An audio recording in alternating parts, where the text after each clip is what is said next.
Hello, everybody. We got Harry, Bill, Annette. Right on, right on, right on.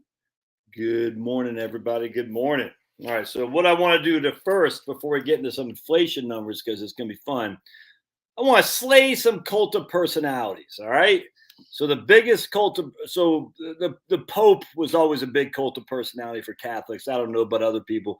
Don't follow the Pope. I mean, the Pope is just. I mean, look, I'm not. It's not being anti-Catholic, but you don't need the Pope to get into your relationship with the God, the creator of all things.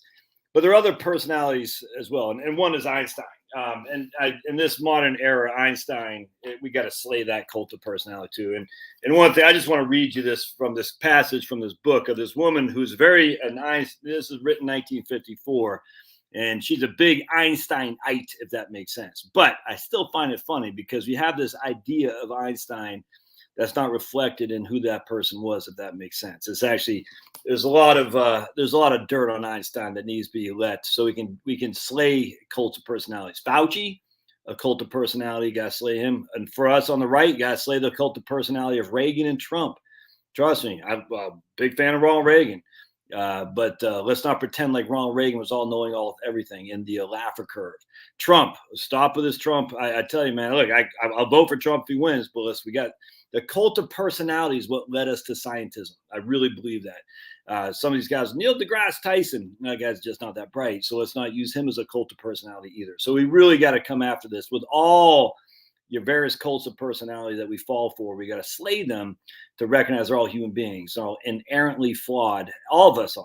There's only one that wasn't inerrant, flawed from the start. That was Jesus. So that's just a fact. And I can't say it's a fact because I was not there to testify for Jesus's life, death, and resurrection, but that's my faith.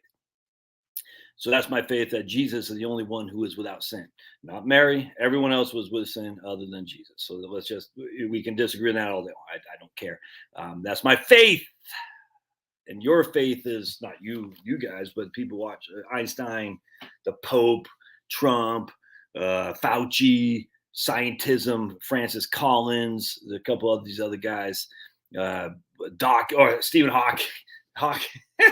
All right, so let's take a look here real quick. I just want to, all right, because everyone thinks Einstein was just a poor, humble chap. He never knew how anything. He just came from nothing. So in Einstein's his father's business prospered no better in Italy than it had in Germany. And Einstein's dad was unable to help his son, Big Al. Other members of the family, though, had done better. Dispersed all over the world, they maintain the solidarity characteristic of Jewish families, which does not imply affection so much as a tradition of mutual responsibility. And with that said, I got nothing but hold that Jewish connection in the most highest of esteem, where they're taking care of each other, come hell or high water. There's something to said about same group preference. I just wish we could get it. A lot of people don't like that about certain groups that they buy amongst themselves. I tell you, man, we got to follow the Jews in that regard. Same group preference, which is not. It doesn't have to be religious. It has to be like-minded though. And I find that nothing but honorable that the Jews throughout history have said, no, we are a group, regardless of why, where, how. They are a group that has to look out for each other. I find that incredibly honorable, and it's amazing to me. And I wish we'd get more into that same group preference. Like we got to follow people who think like us, if that makes sense. And the other people, they can follow themselves. So essentially, why would you shop in an atheistic business? It makes no sense. You're giving them money to promote bad things, bad theology. No, not theology, bad superstition. Don't do that, man. And I could care less. I'll go to a Hasidic Jew 10 times. I'll go over to a Hasidic Jew's business a million times a Sunday, or some Methodist who has a drag queen story hour. I'll tell you that right now. I'll go to a Hasidic Jew or freaking an Ayman Orthodox Muslim any day of the week over a Catholic priest who's preaching freaking drag queen story hour. You see what I'm saying? That's what you got to do. Oh, but they think differently. Yeah, you think your Methodist preacher and your Catholic Pope, your Catholic priest think. Who do you think thinks more like you? That Hasidic Jew or the Orthodox? I'm not all that familiar with Islam, Sunni, Shiite. You let them argue amongst themselves on that. But a Muslim who preaches the Quran, a Hasidic Jew, or the Pope or the Catholic priest or the Methodist preacher who has a drag queen story hour? Who's more same group? Anyway, so let's keep going. Big Al aimed at the Polytech in Zurich and hoped his mathematics would enable him to pass his entrance exams. Rich relations, the Jews who'd done better all over the world, they dispersed all over the world. Rich relations helped out by supplying 100 Swiss francs a month, but they had no suspicion of the forces they were helping to unleash. And one of the most remarkable scientific careers in history was launched out of family charity. Exercised more from a sense of duty than any confidence in the boy's gifts or interest in science. The point being is, Albert Einstein wasn't just this, poor kid off the block. He had money. He had family connections without question. And that's just all there is to it. So he was able to be maintained, let's put it that way, unlike Ben Carson or something like that, who didn't have all that stuff. And the point being, let's stop this pretense that Albert Einstein was just a poor kid from the block. He just happened to, it's crazy. Stop that. With that said, though, there's a lot to be learned from that with those Jews, where they said, hey, we're going to take care of each other, come hell or high water. I just find that very honorable, 100%. I wish we could take more amongst that, where you say, no, we're going to practice same group preference, because I think it's critically important as we go now, because I think the aura, at least for the time being, is now off of the big pharma. I do think there's going to come a coming to Jesus moment here. It's coming. You can feel it, man. You can feel it, that people are starting to say, what, huh? What? You can feel it. And as such, that's a wonderful thing. People got to pay. I mean, they literally have to go to prison for the pain and harm they cause, but that's neither here nor there today. The point being is that we are winning this now slowly, but a lot of people are bloodied and battered, if not outright gone from this realm, because of their following the cult of personality and scientism. But we got to keep it at it. We got to keep at it, man, because there is a lot of people are going to be wondering now, well, what do I do next? And we got to make sure we pull them back from the realms of evil, which is atheism, and pull them into the realm of God and say, no, God loves you. And we all make mistakes, even if you had an abortion, even if you mandated kids get a jab, all that stuff, it doesn't matter. We all are sinners. You know what I'm saying? So anyway, that's where I want to go today. All right. So I thought it'd be fun too, to start. And I'm going to be talking more on this later, because I think right now is the opportunity of maybe of a lifetime, man. The truth is coming out, and it's wonderful to behold how fast it happened in terms of where it was a year ago, where we thought we were, I'm telling you, and where people who held firm, we are the victors here. You see what I'm saying? And it's wonderful. And we've got to hold people, the Eichmanns of the world, accountable for the crimes they committed against humanity. You got to, because we can't let this happen again, ever again. And the way to do that is to take on the cults that have led us to where we are today under this aura of scientism replacing God. We've got to, and I'm telling you, put the freaking pedal to the metal. Don't let up. Don't be like, because I'm reading, like right now, the the advertisements against Herschel Walker are all he wants to make abortion illegal. And I said, wait a second here, dudes. You guys, no. You can't go back to that now, you freaking murderers. What it was is that basically many Republicans are okay with being pro-choice as long as it's safe, legal, and rare, like Clinton said. But you guys went way over the realm and said, basically, anything is available for be aborted, anything. And so now you want to come back and say, well, Herschel Walker wants to make it so it's no one can have an abortion. Like, nah, you can't go back on that now. And so, guys, put the pedal to the metal. Don't let up, because these are some evil people, and you got to fight evil for what it is. It's evil. No nice with evil. You can't be nice with evil, and you just got to. But evil hates to be mocked. Satan hates to be mocked, and there are many evil people who are in this world right now, and they can't stand to be mocked. And you gotta freaking laugh at them, but don't let up, and don't say I can meet you halfway. You can't meet halfway with the evil, man. You can't. You gotta go full throttle. And not only is it fun because you're winning, and ultimately, the good will always win, the truth and the beautiful, and God will always win. There's no two ways around that. It might be pain initially. You might get banned. All this stuff, you might get laughed at. You might say, I feel like it's just you alone. You're not, dudes. You're not. You're not alone. I'm telling you, it's great. And then what happens is when the good, true, and beautiful raises his beautiful, beautiful head, you're like, oh man, I was on. Just read Screw Tape Letters. You'll see. All right. So what I want to talk about? Let's take a look here along the lines of Jabez. I looked at what's the U.S. dollar doing against Canadian dollar here today. One U.S. dollar buys 138 of Canadian dollars. Interesting. Let's see what it was over 5 years. Oh my. How about over max? Oh my. Look at that. The most has been since basically right there, 2016. But remember, all these hockey teams moved from Canada down to America in the mid 90s because the US dollar was so much more was so much stronger than the Canadian dollar. So the Winnipeg Jets, not Winnipeg, Winnipeg Jets, they moved to Phoenix. Carolina, they're Hartford. Quebec Nordiques, they moved to Denver. You know what I'm saying? So all these Canadian hockey teams moved, and they had expansion, not in Canada, other than the new iteration of the Winnipeg Jets when the Canadian dollar was stronger. Isn't that interesting? But they had all this expansion in the United States. All these teams moved from Canada to the United States because of the strong dollar. Anyway, point being is, check this out. So you could take $1 in US and buy you $1.38 in Canada. I thought it'd be cool to look at what would that mean? Because before this stupid stuff with baby Castro came on, I said, how cool would it be to take a trip to Canada? You know what I'm saying? Because I've always wanted to go to Nova Scotia. And I like looking at real estate. I'm not going to buy a house up there or anything, but I always thought it was fun. So let's take a look at some houses in Canada. And here's Nova Scotia.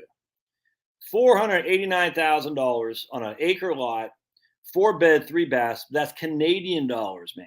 489,000 Canadian dollars. That's, you discount that by 38%. So this house right here, and look at it, you can see the water right there, dudes. So let's take a look. Let's just look at this. I think it opens up a new window. Hold on just a second. There's a reason I'm sharing this with you guys. I'm telling you right now. There's a method to old Josh's madness. I didn't just wake up and start spouting off. So let's take a look at this house right here. Look at that. Nice looking house. All right, we're going to go to photos. Don't open up another window. All right, sweet. And I didn't look at this. I think it's near the water. That's what I wanted to. Look at that. Look at that. It's freaking gorgeous. You can get that for 38% off in Canada. Look at that. There's some water right there. It's freaking gorgeous, dudes. Look at that. You got your own little pond. You're going to throw some fishies in there. That's awesome. Anyway, so the cost of this house is what? What was it? $489. 38% off, dudes. You take your strong US dollar because USA kicks ass. Canada, sucks to be you guys. That's cost you $300,000 US dollars, dudes. $300,000. Why do I bring that up? Because I was talking to these people yesterday. Hey, Crystal Hastings Bergamy. All right, Crystal on Facebook. Cool. I like being on Facebook. I don't get on there very often, but I like to put my presence out there because sometimes I'll delete my YouTube videos, but the ones stay on Facebook. Anyway, the point being is because I was talking to this guy yesterday. Nice guy. He and his better half in Florida. He just traveled. He wants to do some traveling. And we had a budgeted $10,000 to $15,000 a year for the next 15 years adjusted for inflation. And I said, well, you can't really adjust travel for inflation because the US dollar is kicking ass and taking names. There is no inflation. It's deflation for us in the good old US of A, which everybody wishes they could be part of because we kick ass, versus everywhere else in the world. Everywhere else in the world is cheaper to go to now, significantly. Now, will it stay like that forever? I don't know. But the point being is that we're saying $10,000 a year adjusted for inflation. We'll throw a 3% inflation there. $10,300 next year? No. It's actually the opposite because how much cheaper it is now because the U.S. dollar is so strong. You see what I'm saying? That's why whenever these people start saying, a strong dollar, strong dollar is good. Makes imports cheap. It makes travel cheap. If you retire, most likely you're going to buy imported goods. And most likely you're going to want to travel. Now, I have no desire to travel. None. I'd like to go to Nova Scotia once just because, like I said, when I grew up on Peaks Island, all the rich people used to go by on the Prince of Fundy, through the Bay of Fundy, and they go to Halifax, Nova Scotia. And I always said, one of these days, I have enough money to go on that damn boat It's a cruise ship, a smaller cruise ship. And one of these days I will. But when they mandated, what with baby Castro, I said, I'm never going there. They can all kiss my ass. But now that baby Castro said, no, we're not going to mandate it anymore because science has changed. Just literally on 31st August, science was in favor of mandates. 1 September, science was not in favor of mandates. Kind of like these things, the diapers, science. That's why we got to beat back the cult of personality, man. You got to stand firm for your belief, man. Jeez Louise and blue cheese. Don't be scared. Laugh, mockery. Now, C.S. Lewis says it best through Screw Tape Letters about Satan. Satan says the best thing that these guys ever done on earth was to pretend I was either didn't exist or I was basically a cartoon character. That's what Satan said in the Screw Tape Letters. That because we pretended Satan didn't exist, he goes, okay, I get free reign. I can run because I'm invisible essentially. Or they just look at me like I'm a cartoon character. And he says, okay, either way, it works for me because you won't take me seriously. You got to take Satan seriously, and you do that by mocking, laughing, and saying evil will lose. And with confidence, by the way. You got to be confident. Anyway, point being is if retirement planning is travel is part of that, you could not have picked a better time, man. You could have picked a better time to travel than right now. It's crazy. You go to freaking Europe, let's take a look. It's crazy. Since we've been doing these comparisons on these live streams on a regular basis. So here, a buck buys $1.38 in Canada. Let's go to euro because euro sucks. Euro's done. I mean, we all know that. What's it called?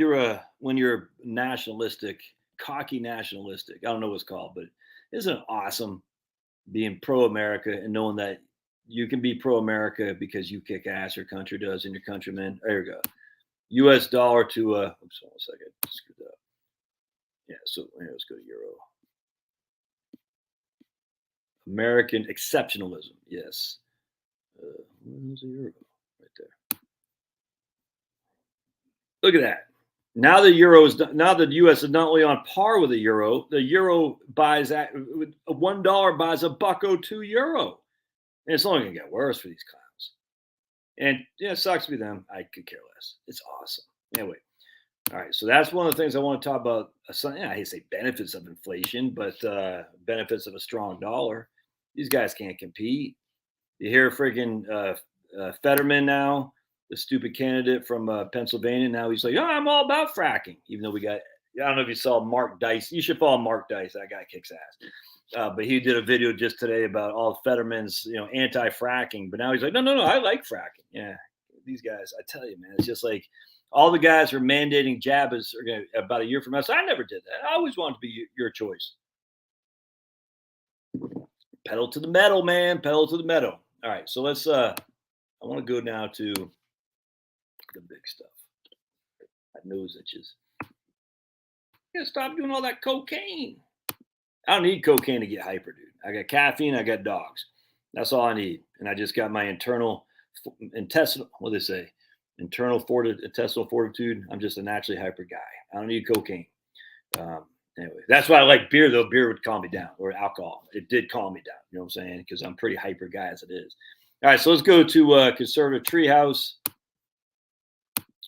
And I want to show you guys something that I chuckled at in a bad way, but it is what it is. All right, here.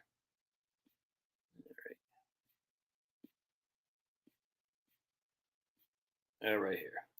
Leading edge of field to fork inflation starts to arrive in September. All right, so we talked about the producer price index, and this is a dateline yesterday, but check this. So the producer price index, we're going to go into the current CPI. All right, with the overall September PPI was higher than expected at 0.4%. The final demand producer price for food products was a whopping 1.2%, annualized at 14.4%. The final demand for foods, not just goods, but foods for PPI, producer price input index, how much it costs to produce goods. Yikes. Check this out. So if we keep going down, the BLS notes the driver by saying a major factor in September price increases was a 15.57% advance in the index for fresh and dry vegetables. Look at this. This is 1 month. The price of eggs went up by 16.7% in 1 month. Fresh and dry vegetables, 15.7% in 1 month. Grains, 10 in 1 month. Annualized, that's a rate of 188.4% for vegetables. I just happened to pick a couple tomatoes off my tomato tree, plant just right now, which I'll go and make some salsa with. But I need more than that. But you know something? If you have chickens, now I know you got to have chicken feed. I get that, but you don't have to pay a 200% increase in cost for chicken. For eggs, if you have chickens, free. Crazy. Let's take a look here. Processed foods, we got roasted coffees down 4%. That's good. Pork, 5.5%. I don't eat that much pork other than bacon, but I do have beef. I'm not going to lie, beef is a big fan. Look at that, 16.7% increase in eggs. The damn Fed, that's what they cause this. The Fed is causing the prices here to go up, all their money printing. You see how idiotic that sounds, my friends? To blame the Fed for this when we know what it is. It's the inputs, because the Greens, the cult of personality, the Greens. I'm not saying be violent. I'm saying freaking stop. Even don't give them the time of day to even meet you halfway. Green ideology is evil. It's anti-human. There is nothing good. I drove by when I come back from Jacksonville. I don't know, a couple of acres of nothing but solar panels. Nothing but solar panels. And it said we can power 1,100 homes. I'm like, you can't feed 1,100 homes with your solar panels. You can't just say, oh yeah, we can grow stuff. Have you ever looked at a solar farm? Where are you going to grow stuff, man? Come on. It's freaking stupid. Not growing corn. Where are you going to grow? Freaking, you can grow some plant. I guess I suppose you could grow some rosemary. You can't really eat rosemary on itself. You got to put that in. But radishes, I suppose. But you're not growing potatoes. You're not growing big freaking strawberry plants down there. You're not. I mean, there's a little bit of a row between the solar panels. I grant you. You could theoretically grow some stuff in there. Not much. Not much to feed the 1,100 homes that's supposed to powering. It's freaking crazy. I cannot stress this enough. The Greens are the freaking bad people. My wife showed me this meme yesterday. It's not even a meme though. It's true. Some professional reporter who thinks she's all that in a bag of chips, interviewing some teenager in pajamas to ask her, this teenager in pajamas, what her thinking is on the state of the environment. And she shows this professional media, 50, 55-year-old lady who's probably been through all kinds of stuff to get to where she is. Now she's interviewing Greta Thunberg, who is literally in jammies, asking Greta Thunberg, what does she think about the current state of the environment? I was like, how degrading is that? Greta Thunberg is literally in jammies. I couldn't believe it. I said, this is freaking nuts. And it wasn't just like she caught her in between the drinks of coffee. She actually went to the house to interview her and set up the cameras and all that. The Greens are the problem, man. They are scoundrels because they're all making money. Anyway, so because this has nothing to do with the Fed. The Fed didn't cause this. It's freaking idiotic. If the Fed didn't cause it, the Fed can't fix it. And the only people that can fix it is people who vote to stop the Greens. Now, look, the Republicans are in on it too. Trust me. Abbott, freaking scumbag. The guy in Oklahoma, scumbag. Kristi Noem, Iowa, full of green wind turbines and freaking green. And so I get all that. But they're less of a scumbag. And like Mark Dice was saying, because as much as I can't stand freaking Dr. Oz, he's certainly better than the Fetterman. I completely agree. I actually like Herschel Walker. Like Mark Dice say, Herschel Walker's not. Yes, so he goes, yeah, I made some mistakes in my past. You know what I'm saying? I apologize and I got right with God and I've done what I can to fix it. Perfect. That's how when people say Herschel Walker is violent, when he was just a young, yeah, I was. And I've got right with God with that. And I'm sorry. That's what you do. You admit. And then it's funny because now the Republicans are starting to say, hey, how about you, Raphael Warnock? What were you doing with your church, huh? Now you're starting to see some ads that are heavy hitting on Raphael saying, oh, so you're saying Herschel's a violent misogynist. What were you doing, Raphael Warnock? It's good to see the Republicans fight back. The problem is you can't rely on the Republicans to do your fighting for you. You got to do it for yourself, and you got to drag them kicking and screaming. That's what you got to do, man.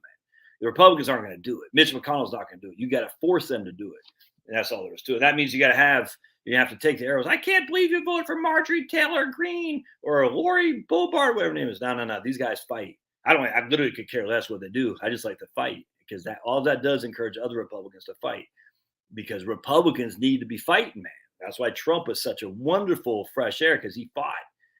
Jeb Bush. Oh, I'm endorsed by the media. Jeb Bush, you freaking idiot. The media hates you. And they don't hate you, Jeb. They hate me. They hate me. So when you're spouting your endorsements by the media, you're spouting your endorsements by the devil. All right, so let's keep going. So he has a modified BLS table to focus specifically on food costs right here. You'll note that the row crops are the big drivers along with grain and seed products. This is exactly as we predicted it would be, because those specific farming costs are the ones with the greatest increase from energy, fuel, fertilizer, weed, and insect and diesel cost. Grain right here. Grain. Eggs. What is an egg? It's a chicken. It needs grains to feed. Exactly as we predicted it would be, because these specific farming costs are the ones with the greatest increase from energy, fuel, fertilizer, weed, and insect control and diesel cost. Nothing to do with the Fed's spending. All those higher costs have been growing in the fields and now will surface at harvest. The higher farm costs transfer from the field to fork by the food supply chain. This is only the leading edge of the price increase. In October 2021, we started to warn about the food prices coming.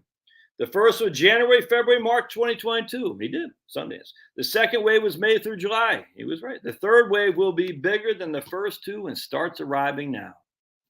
People laughed at me when I said eggs were going to reach 50 cents each, $6 a dozen.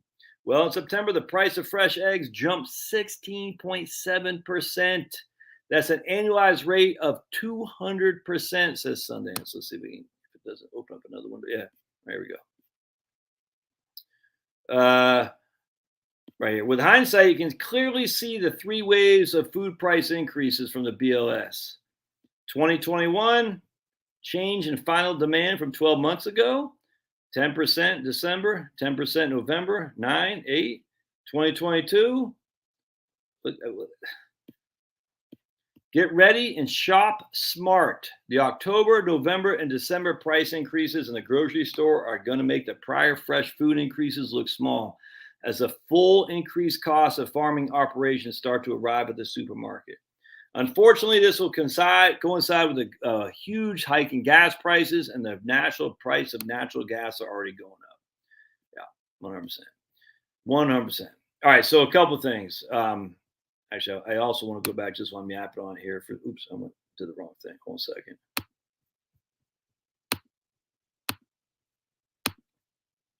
I do want to show you this. Right here. I thought this was. Hold on a second, go back. Behind the scenes of World War Reddit. I just had to say something on this real quick. I got three, what do you say? 2 words. Made in America, says this freaking idiot. What an idiot, man. Made in America. What do you say? 3-letter word. JOBS. That's what Biden said. 3-letter word. This is a long time ago. JOBS. Jobs, jobs, jobs. And then he told black supporters that Mitt Romney was going to put y'all back in chains. Scumbag. I don't care. He's an evil man, but he's just an idiot. He's just a potato.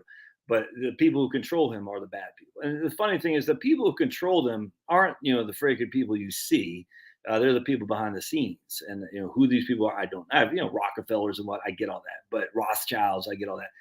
But at the end of the day, this guy's just a puppet. I mean, without question. I still think Putin's a puppet, by the way. So for all of you who think I'm all pro-Putin, I think he's part of it. With that said, there's a great video that Russia did. I'm scared to link it. But if you go on Owen Benjamin's BitChute, he showed it. It was funny. These 3 Russians, a husband and wife and their kid, flying to America for freedom. Oh, my goodness. And then, on the plane, they said, no, we want to go back to Mother Russia. It was actually funny because you're like, it's pretty true. All right. On February 24th, 2022, Deputy National Security Advisor Dileep Singh told the world what to expect about the U.S. and the Allied response to the war in Ukraine. Here's what he said. Strategic success in the 21st century is not about a physical lab grab of territory. That's what Putin does. In this century, strategic power is increasingly measured and exercised by economic strength, by technological sophistication, and by your story, who you are, what your values are. Can you attract your ideas, talent, and goodwill? All these measures will be a failure for Russia. Strategic power is increasingly measured and exercised by economic strength, technological sophistication, and your story. What a freaking fool. Anyway, it's funny because just yesterday on Olin Benjamin's live stream, he did a thing where he showed the Game of Thrones where I guess this guy didn't, well, I didn't care less, but you know, he basically had Zelensky versus Putin. It's actually funny. So the Zelensky guy was like, hey, apparently the bad lady in the Game of Thrones was having relations with her brother or something like that. And the Zelensky guy was saying, I'm going to tell the world that you're in an incestual relationship, and that's power. That's power. I can blackmail you with my power. And the bad lady, again, I don't know who this was, but basically the Putin character was like, oh, okay, seize him, slice his throat. That's power. And it's just funny. Like, power is power. You know what I'm saying? It's not your story. Power is power. So for us, power is not having debt. Is buying stuff on the cheap. So we're gonna have to start buying stuff on the cheap. We still look, man, you can grow product inside your house with LED lights. I'm telling you right now, man. You can grow tomatoes, you can grow vegetables. I mean, you can grow blueberries if you want. I don't think that's worth it, but you can. You can grow stuff. You probably, I don't know about potatoes. That seems like I would never try growing potatoes inside. You can still grow potatoes. I got all kinds of potatoes out there still in buckets. If you can grow all kinds of stuff inside your house, even though it's getting colder, with just LED lights, man. You can do hydroponics, just water, all kinds of things you can do. You can grow microgreens. There's a million things you can do to defeat back some of this inflation, because the only inflation that really matters is food and electricity. Not much you can do without electricity. You can reduce your use, obviously, but that didn't change anything for me. I reduced my use by 500 kilowatt hours. 500 kilowatt hours last month. You know what the average monthly use in the world is? It's about 750 a month or something like that. Or a year. I can't remember. I reduced my kilowatt hours I reduced it by 500 kilowatt hours, which is, I don't know what it is, the average actually, let's just say, what's the average kilowatt hours in the world? Let's see. Average electricity consumption per household. I want to say it's 11,000 for some reason. I got that in my head. Let's take a look. I got 11,000 is the average, and then like India and Haiti is like nothing, small, but us in the West is much higher. So let's take a look. Average, I don't know who these people are. According to USEIA, the U.S., right here. This is just the U.S. The U.S. consumed approximately 877 kilowatt hours per month. I reduced mine by 500 and my electricity still went up. Crazy. And that's just in the U.S., man. That's just in the U.S. Let's see what else we got here. I'll say the world, though. World.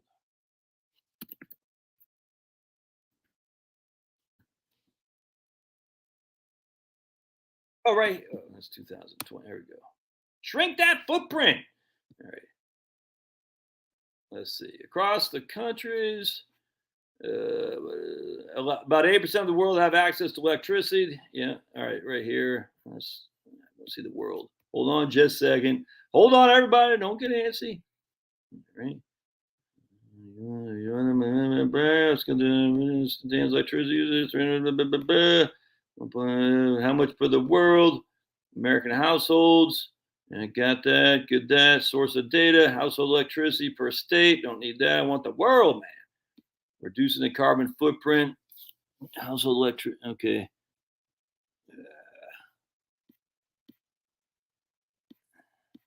Here we go. Kilowatt hours per year. So here we are, because U.S. kicks. Oh, Canada uses more electricity than we do.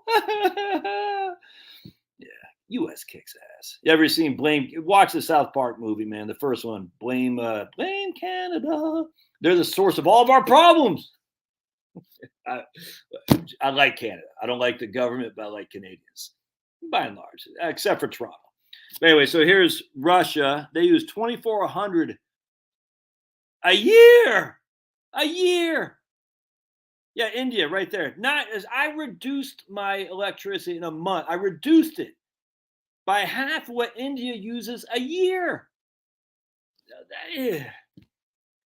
The world uses 3,400 kilowatt hours a year in the world. What's that? 300 a month, right? Yeah, about 300 a month. I reduced my consumption by almost twice what the average household uses in a year. No, in a month. Yeah, isn't that crazy? And we're going to tell China and India, no, we don't want you to get on fossil fuels. Are you freaking nuts? And here in Mexico, look at Italy, dude. It's like anyway, what else I want to do? Oh, I forgot. I want to go USD to ruble. Yeah, right there, Russian. Let's take a look what the dollar is doing to the Russian ruble. So $1 buys 62 rubles. All right.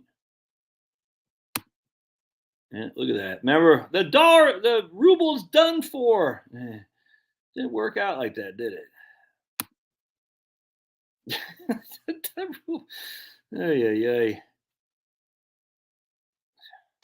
Ay. We really screwed up, man. The war machine just keeps on pummeling. Oh, sad. All right.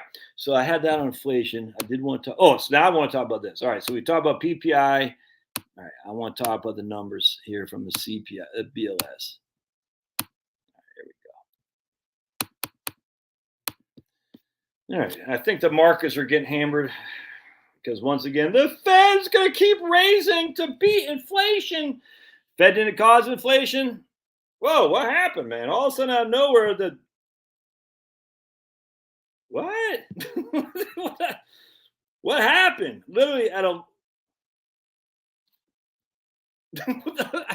You can see I don't check the markets much.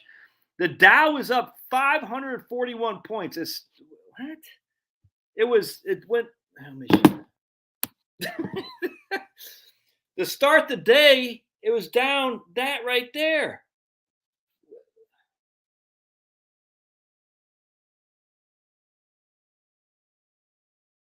What the hell? Who's?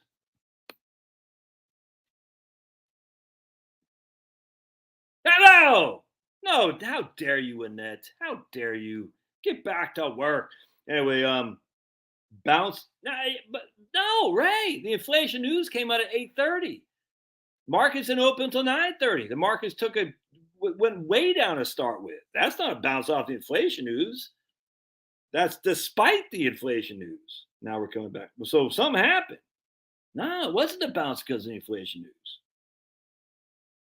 That's weird, dude. It did not. It did, Jamie. The market fell off a cliff to start. Now, just what the hell's happening? Something. I mean, I guess people. I don't know. Weird, man. Yes, 100%, Dan. So I want to be very clear. Just because I say the Fed isn't causing this current rate of inflation doesn't mean the Fed doesn't have their dirty, dastardly hands on stuff and can really ruin things. 100%. But I also want to be clear. Is he going to speak later on, Jeff? Is Powell going to talk again today? So I think the Fed. I think that we give them way too much.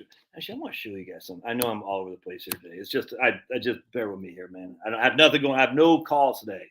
A guy had a call with that too, canceled on me for next week, which is all good. But anyway, the point being is I've been thinking a lot here today. So I want to go to Substack. I want to see if this guy. I want to show you how insanely inept the Fed is, by the way, because we're gonna look at my man. All right, so if you're not following Substack, you should. Lots of great guys and ladies on Substack. I love it, dude. I love Substack. And we're gonna go to Carl, and there's my man Jo right there, Carl Stack. Let's see,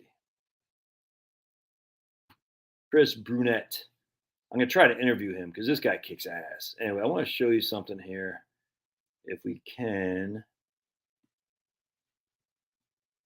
because he talks all the just the fake stuff on like this guy, just so many bad fakeries in academia and Ivy League. It's just really really bad. But I want to show you. Oh man, I want to find the Fed lady. Wasn't it?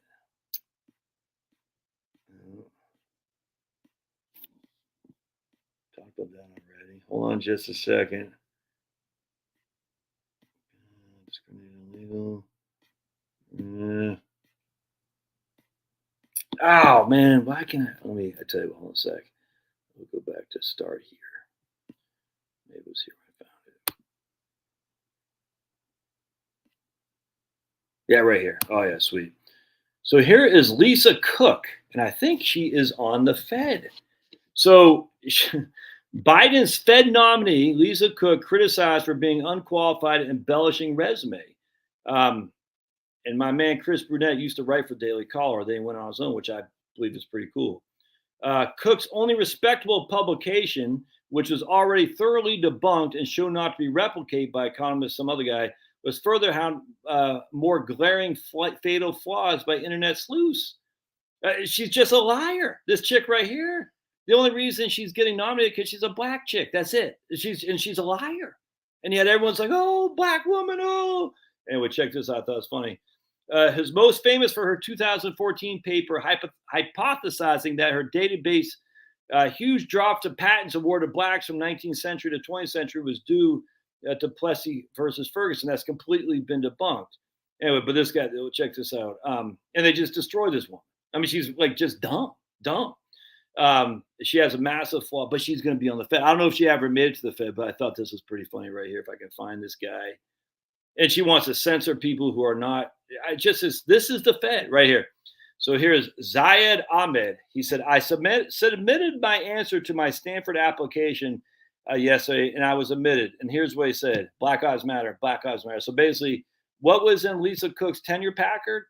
Honestly, the biggest surprise was that it wasn't just Black Lives Matter repeated hundreds of times. This is the Fed. Now, I don't know if she's on the Fed. Let's see. Is Lisa Cook on the Fed?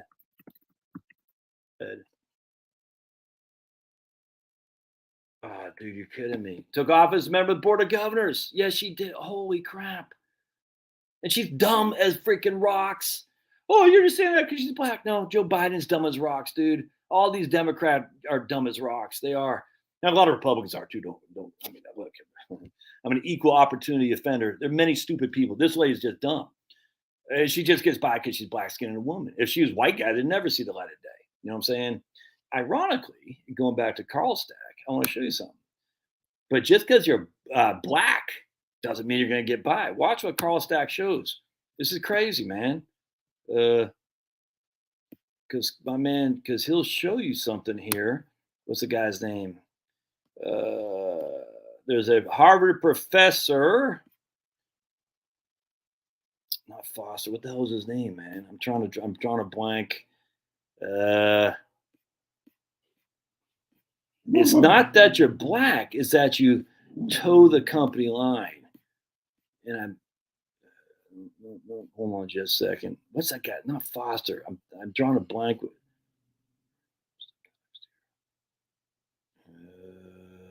Was that wasn't it, but that was the president of Harvard just resigned. That's because my man, hold on just a second. What's the black guy, the professor of economics at Harvard? And they went after the Me Too movement, went after him hard. I got to go back to dates. We're going to go back to October. Yeah, Senator calls for investigation of Lisa Cook. Apparently didn't mean anything because she's on there now. Lisa Cook's tenure packet. Just not bright people.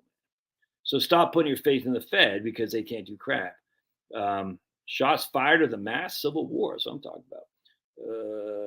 November is going to be, we're going to go to right here. Nope, hold on. Lynching, right? Rowan Fryer. That's right, because Irving Fryer. Remember, Irving Fryer used to play for the Pats. I don't know if he's related. But anyway, so here's a black guy, professor at Harvard. But he was strung up by a pack of mean, privileged, liberal white girls because they Me Too'd him, even though he did nothing wrong. Nothing wrong.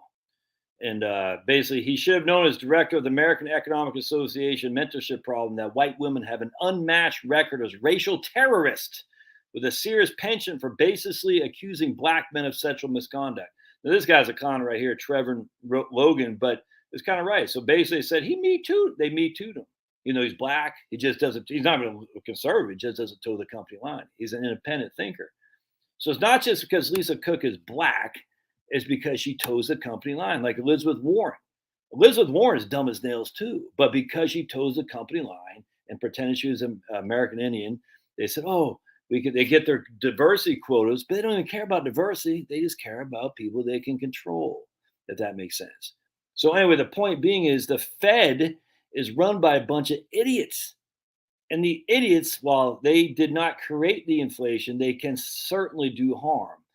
But I will tell you, I'm telling you, man, at the end of the day, I'm actually interested to see how things shake out because the bond rates are higher. What is that good for? Good for bonds. What else is it good for? Insurance. I'm going to talk more about whole life insurance later, not today, but later on. I think if you're in good shape, whole life insurance is a good opportunity for you. Now, a lot of people think, and they make this mistake. Hey, this is my whiteboard. Oh, here we go. I want to share with you something here. A lot of people. Oh, man. What am I? All right. Make this mistake that higher bonds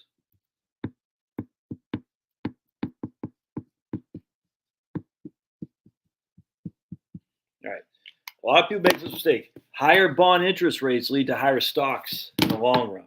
And what not? I don't mean the long run like 30 years. I'm just saying because of what's called the equity risk premium. All right. So if you look at the equity risk premium, how much do you have to be compensated to take the risks of stocks relative to a fixed income product? That's called the equity risk premium. Hope that makes sense. Equity risk premium. Everyone's going to talk about that now. The interest rates are much, much higher. All right. And what that's going to say is going to mislead a lot of people to think the stock market now has a lot more upside than I think that does. Because they're going to look back in history. Do I have that Vanguard? I don't. Actually, let me see if I can open that window up. And these guys are wrong. Just one second. I want to see if I can't find that Vanguard. Ah, shoot.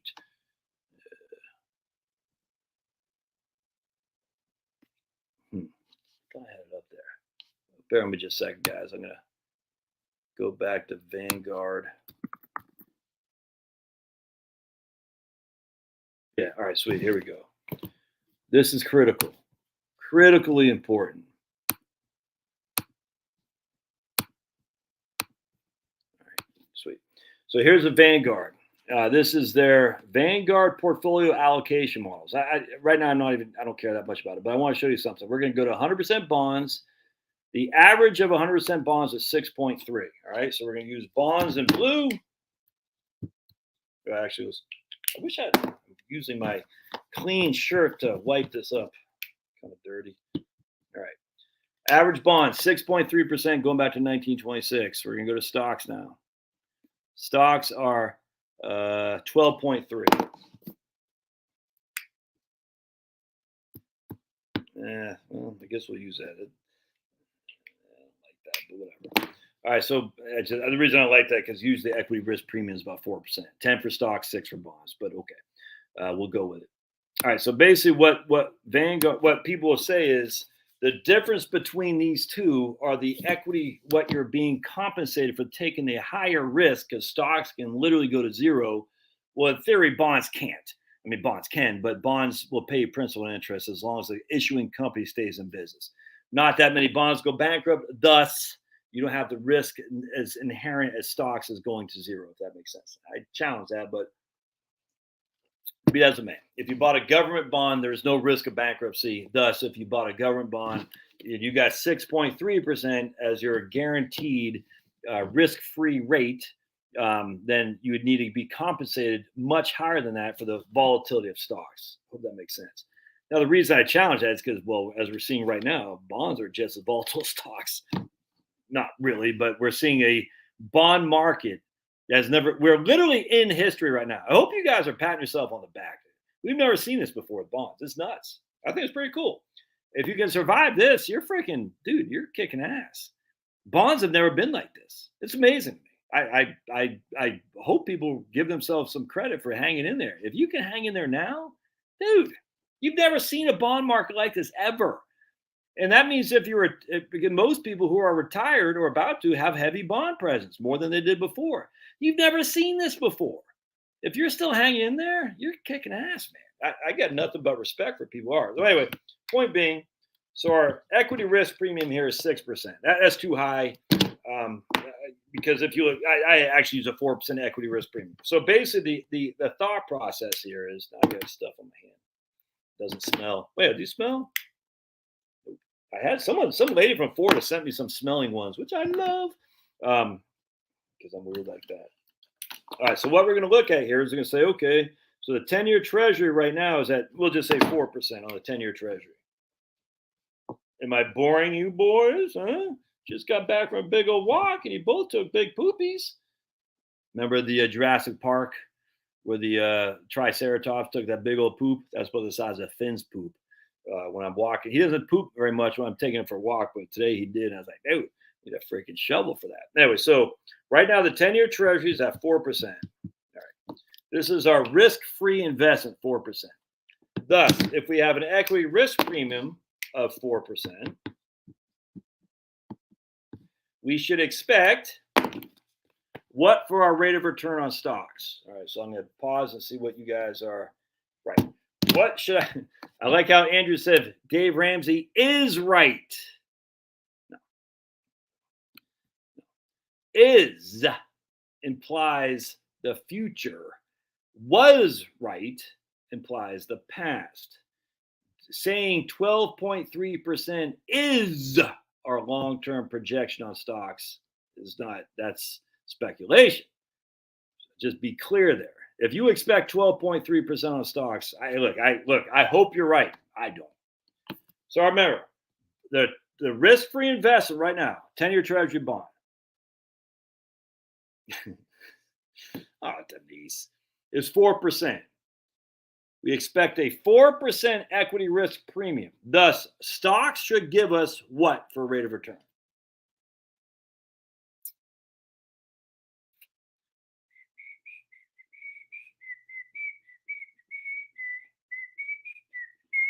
Who's got the answer? Who's got the answer? You got to give me an answer. I need somebody, or else I'm just going to keep whistling. Whistling Dixie? Did I dare say Dixie? That was says I'm dogs pooping.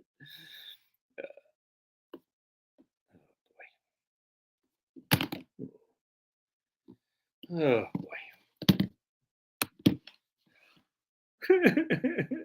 If you go to Notre Dame, you don't know basic math. You should be on the Fed. You should be on the Fed because he doesn't know basic math. I'm just goofing. It is 8%, bro. You guys are right. Brian, you shook me all night long. 8%. Anyway, the point being is, if our expected equity risk premium is 4% and their risk-free investment is 4%, we should expect an 8% rate of return on stocks. That's what people tell you. My problem with that is I can't get the best of it. That's funny. My problem with that is the equity risk premium diverges greatly from the model that should be used for everybody, which is the John Bogle model of, who wants to tell me what the John Bogle model is? Ready for stock return projections? There goes my wife. Interesting how she's running out while I'm on a live stream, huh? Interesting. She got a boyfriend? Interesting. You guys need to send me some more super chats so I can keep my wife here because maybe I'm not making enough money. Super chats. That way I say, hey, honey, I worked honest today. All right. Anyway, so the John Bogle model of investment returns projected, not Dave Ramsey, projected, because I don't care what the past did. We care what we expect for the future is what? Earnings growth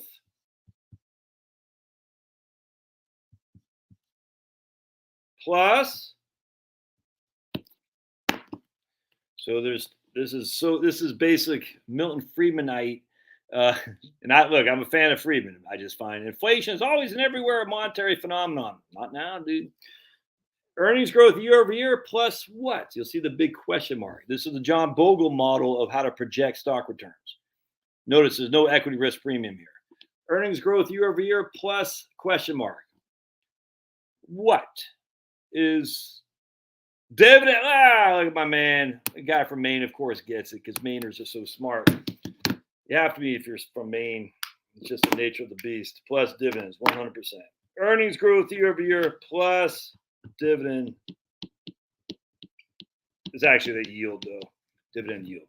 All right, just a FYI. We'll clarify that. Dividend yield. All right, so EG year over year plus DY. And EG, earnings growth year over year, notice there's no equity risk premium in here. None whatsoever.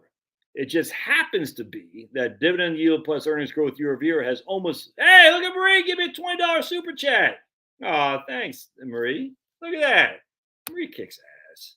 Even though she's in PA, she still kicks ass.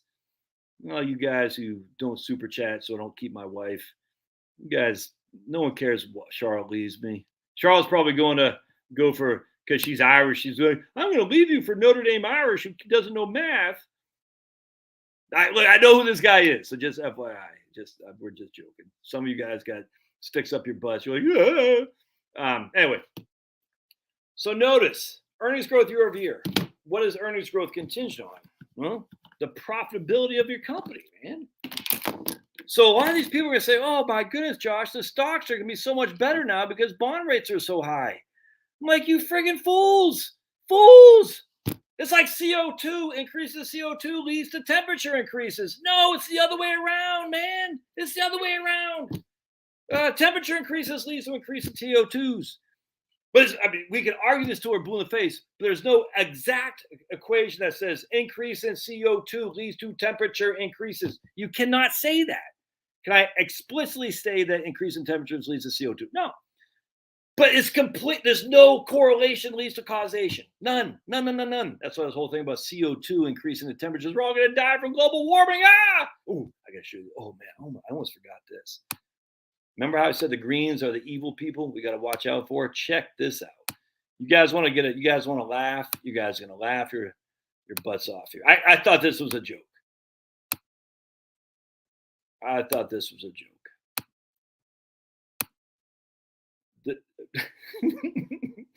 Dear neighbor, please roster ration your electricity so we can charge our electric vehicles. So Sydney radio station 2GB has reported a hilarious request from an electric vehicle owners group from neighbors to ration their electricity use so their electric vehicles can charge. This is not a spoof. This is real. Please read, dear neighbors. You may have noticed that whatever the neighborhood is turning very green. There are now 4 electric vehicles in the street, which is great. As we encourage everyone to go green, we have been presented with some challenges in relation to electricity use. In short, our infrastructure is from 1822, and our cars are from 2022. You had infrastructure in 1822, the electric grid? Okay. The EV crew all met last night, and we were thinking about setting up what we will call a rosteration. Basically, to enable the charging of our electric vehicles. We will roster our charging days and times, etc. And we ask that during this time, you ration your electricity use, i.e. air conditioning, washers, dryers, etc. You don't use those when we are charging our cars. This small sacrifice today will help put an end to global warming and the associated issues. All of our contact details are on the verse, so join the conversation so everyone wins. That is a little real thing from these idiots. They don't have enough electricity on the grid to charge their 4 EVs. 4. And we're going to go, the whole thing is just, it's all the house. It's all going to collapse, dude. It's all going to collapse. I can't wait, Frank. I'm very much looking forward to it. Who wrote this? Eric, my man, Eric Worrell. I'm guessing EV owners invested in fast chargers, only to discover that the local grid is already maxed out, leading to a shortage of spare electricity for their expensive virtue signaling props. And we're going to get rid of fossil fuels too. And out there we have nuclear. We're just going to have wind turbines and solar panels. It's going to be great. From the text, it doesn't look like anyone other than the EV owners got invited to the meeting, which produced a communication. Perhaps they see themselves as the green moral executive of their street. I leave it to readers to suggest an appropriate response to such a letter. Please ration your use of swear words. Oh man, I love it. And some of the comments. This is what I said. This has to be fake, right? Tell me there aren't people this insane among us, please. For EV users wanting the rest of the street to ration electricity, it's a win-win. If I were still a mischief-making teenager, that's exactly the kind of pamphlet I troll my street with. This is so laughable and off the planet, must be a spoof. It wasn't, apparently. It's crazy. I think it's plausible someone said this for real. We have more than our fair share of dickheads. Yep. Oh, crazy. A pamphlet like this makes the pros hot under the collar. Maybe we skeptics should troll our neighbors with similar idiot requests, ostensibly from the green wokeistas, with a view to fomenting revolution against a green tyranny. It would be straight out of Sal Alinsky playbook, 100%. Anyway, look, dudes, you can be green all day long. This is silly, but whatever. You can say you're green all day long. You have EV. I mean, if people love Teslas, I got no problem with it. The minute you come to my house asking me to ration my electricity, someone said he's going to buy another, what did he say? He was going to buy another heating device. Because remember, when you're running your grid, electricity isn't used great for heating mechanisms. So basically, what we want to do to troll these people is to plug two hair iron, dryer things that really get the grid rocking and rolling. These people are idiots, man. But they're not just idiots in terms like they're ignorant. They're idiotic and evil. And that's where the Greens are the problem. Anyway, the point being is electricity is what's causing inflation. Energy as a whole is all there is to it. It's what's causing inflation.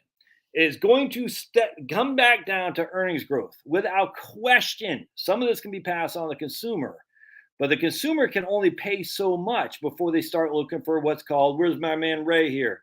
Ray, you on here still? So Ray, I'm going to ask Ray a basic economics question. I'm going to put him on the spot. If I can no longer afford filet mignon, but I still want to eat meat, what is that called where I buy something else because I can't afford product X, I buy product Y? What's that called in economics? Yeah, right on, Jeff.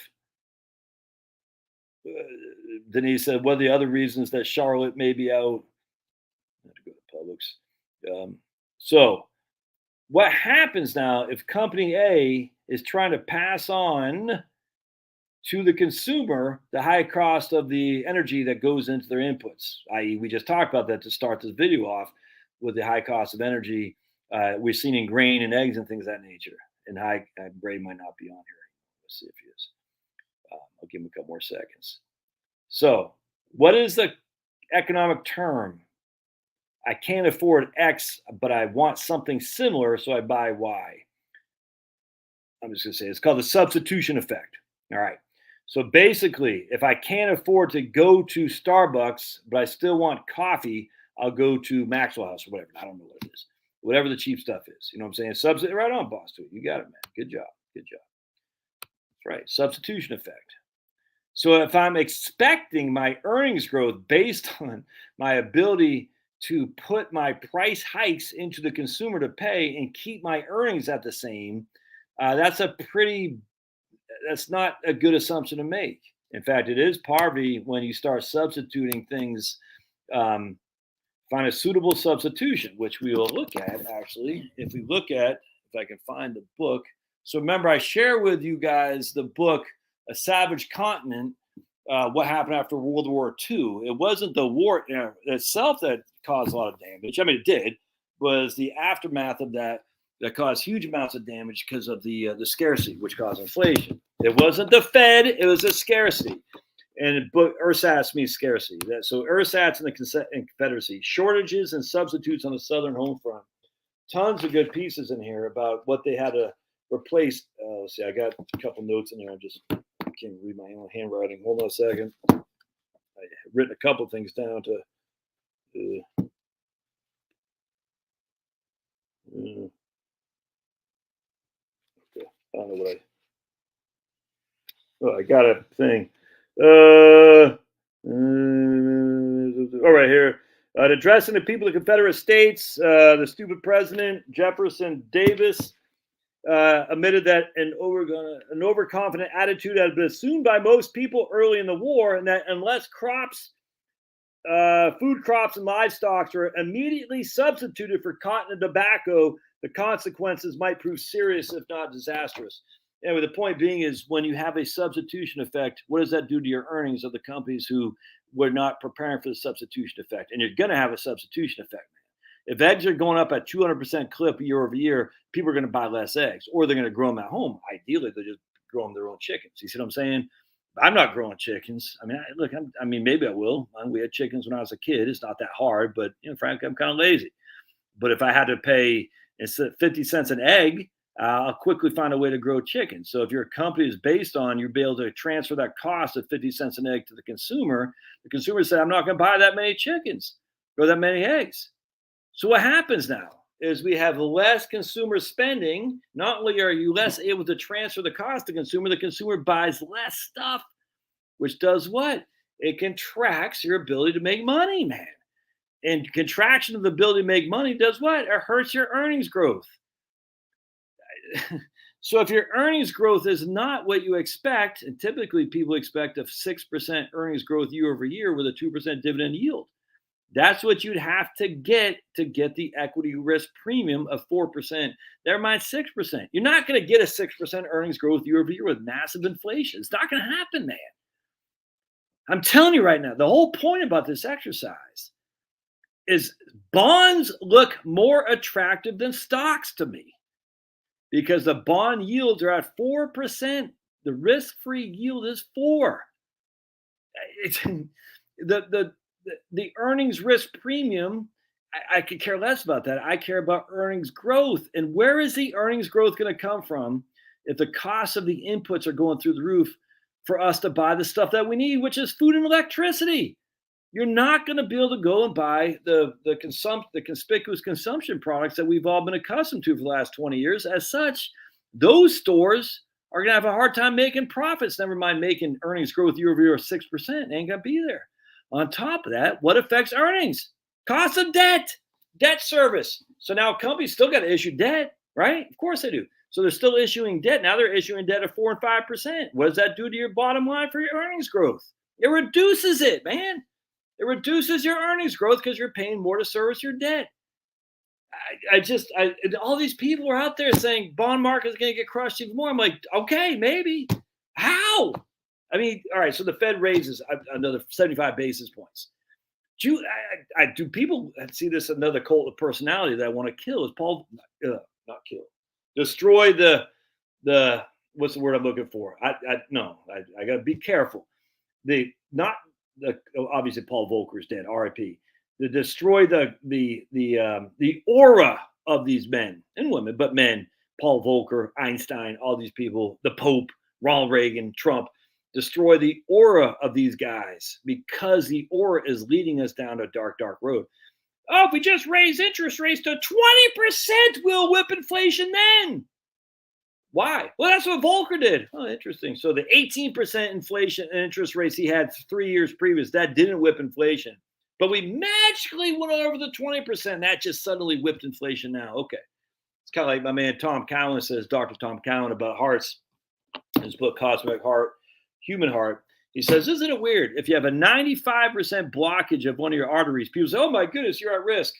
But if you have a 90% blockage of your artery, no one says, oh my goodness. They say, oh, so the extra 1% all of a sudden cause a heart attack imminent. But if you're at 90%, no big deal.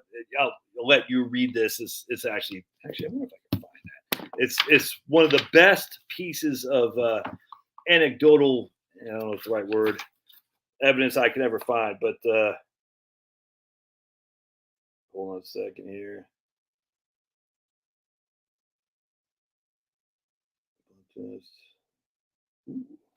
Hold on, I got a great quote here I wrote down. Hold on just a second. Science can provide some tools to help us understand the heart and what ails it, but science alone is inadequate. And in this sense, we've begun to travel a dangerous path of putting all our trust, all of our faith and belief in science as the only legitimate way of knowing. If science is something akin to the knowledge about or study of the natural world based on facts learned through experiments and observations, how does it count for something like love? I know for a fact that love exists. I would hope that anyone with a child or a parent or possibly a spouse would too. But I don't have a clue how science would prove that. Exploring the cosmic heart is a step in breaking what I would call the spell of the cult of science that threatens to kill us all. Whereas certain communicable disease rates have dropped in the United States, chronic disease rates are on the rise. Why is that? Anyway, he uses a great thing about the heart.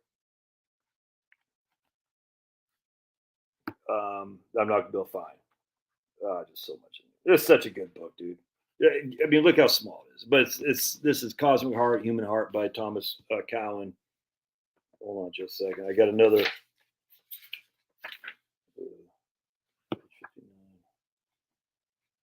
Hold on a second.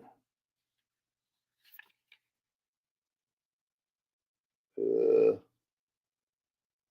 you want to stop heart attacks, nourishing our parasympathetic nervous system means dismantling a way of life for which humans are ill-suited. That this way of life is industrial civilization. The medicine that supports all aspects of the parasympathetic nervous system. Yeah, that's not. I'll go. You can go into it, but that's not what I was looking for. Damn. Yeah. Oh, that's too bad. I got so many quotes in here. I can't remember which one which. I do want to read this. Hold on just a second.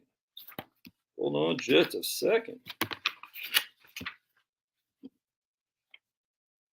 Oh.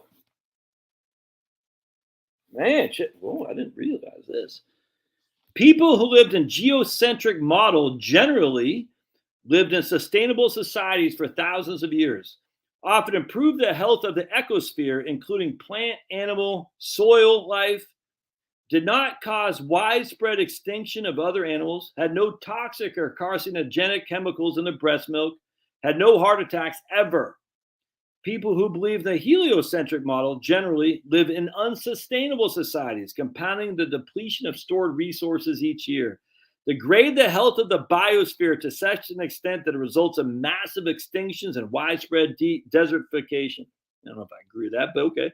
Have numerous toxic and carcinogenic chemicals in their breast milk or bodies, as the case may be, are at high risk of suffering a heart attack. I'm aware that correlation is not causation, nor am I claiming that the belief in the heliocentric model has caused the above things to happen.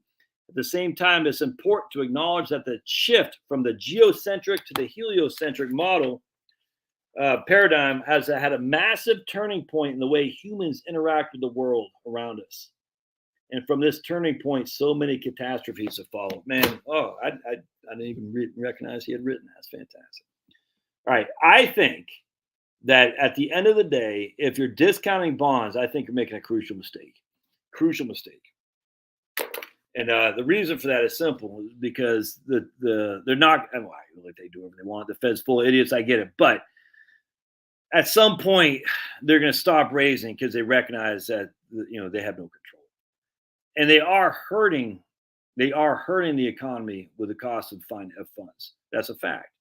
But Josh, you said the Fed didn't cause inflation. I did. The Fed didn't cause inflation, but can certainly cause destruction with interest rates. But I'm telling you right now, man, interest rates higher is good for pension funds, is good for insurance companies, is good for fixed income. And it's actually not good for stocks. All these people think bond rates going up is good for stocks. I could not disagree more. I mean, it could be in the long run. In the long run, we're all dead, says Keynes. But I'm telling you right now, the inputs that go into a company's products are what makes a company have profitability, earnings growth. The inputs are growing insanely high. It's not stopping until we get rid of the greens. The Fed can raise. All that's going to do is make the inputs that much higher. Inputs being the cost to service their debt. And when that happens, what does that happen to earnings growth? Inherently reduces it. So if earnings growth is being reduced and dividend yields are staying low, where is the growth of the stocks going to come? Well, but Josh, historically, stocks have done earnings risk premium better than bonds. Yes, by after the fact.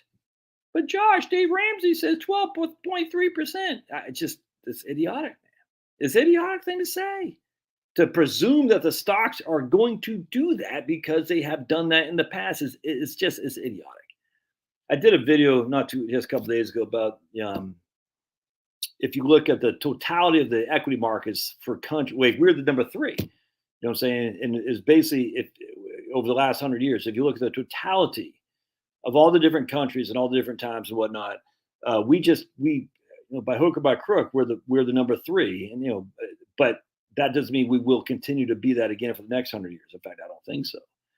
All the globalization's behind us. The cheap money is now behind us. Anyway, I would seriously look at buying some whole life insurance 100%. If I'm healthy, and if I'm have the cash flow to afford it. Whole life ain't cheap, man. I'm just telling you right now. I was talking to these guys yesterday about some whole. I don't sell it. You have to find someone who does. I got people I know, but I don't do anything with it. I have whole life insurance on all 4 of my kids. I got 2 policies each of my kids. The reason whole life is so wonderful is because it sets a fixed amount of income never go down in value. It sets a fixed amount that for if you do X, what you will get at a guaranteed minimum. I like that quite a bit. The days of swinging for 12%, I think, are over, man. And I would suggest you don't do that anymore. I would highly look at looking at bonds, 100%. You can look at individual bonds or bond funds. I'm not buying individual bonds. Bond funds work just fine. 100%. But Josh, I get it. Things change, man. I change when the situation changes. In my old days of saying don't buy bonds proved to be very profitable because bonds at 2% had nothing but upside risk with very minimal downside. Now, when the deflation time comes in and you're sitting on a 4 or 5% bond, or whole life insurance, not universal life. I want to be very clear. Very, very clear. I am not talking about variable life insurance. I'm not talking about variable universal life insurance. I'm not talking about freaking equity index annuities. I'm talking about keep it simple, stupid. Whole life. It's simple. Fixed annuities, very simple. Certificates of deposit, very simple. Bonds, quite simple, actually. And then with VTI or dividend stock, I don't care. But what I'm saying is don't be one of these guys who's sitting there thinking, Dave Ramsey. I don't follow Dave Ramsey that much. But if he is saying 12.3%, and basically saying, don't buy these other things, whole life insurance, reverse mortgages. I mean, my goodness, man. Anyway. All right, so let's see what kind of questions we have, man. That's my, who's this guy? Is he Autumn? Yeah, that means something to somebody. I'm goofing on you. He talks about the sympathetic versus the other thing in this. It's just been a couple years since I read this book. I forgot what it was. What are we talking about? 1%.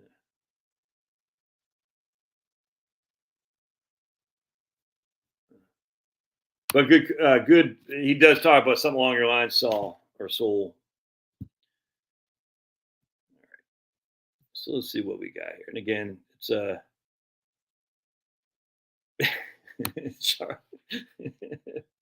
we're dudes. I tell you, you want to hear something? You want to talk about a great way to reduce your beef expense? You go to Costco. Supposedly, Costco is humane in their treatment of their animals. In fact, my man Carl Stack from that blog, was it Carl Stack? Who was it? And it was a guy, I think it was. Yeah, it was. Actually, let me bring him up real quick. Man, Carl Stack. Because you got to treat your animals humanely. And let me see if I can't find it.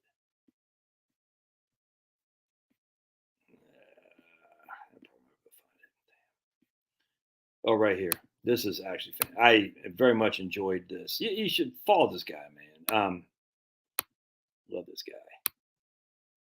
I think a lot like him.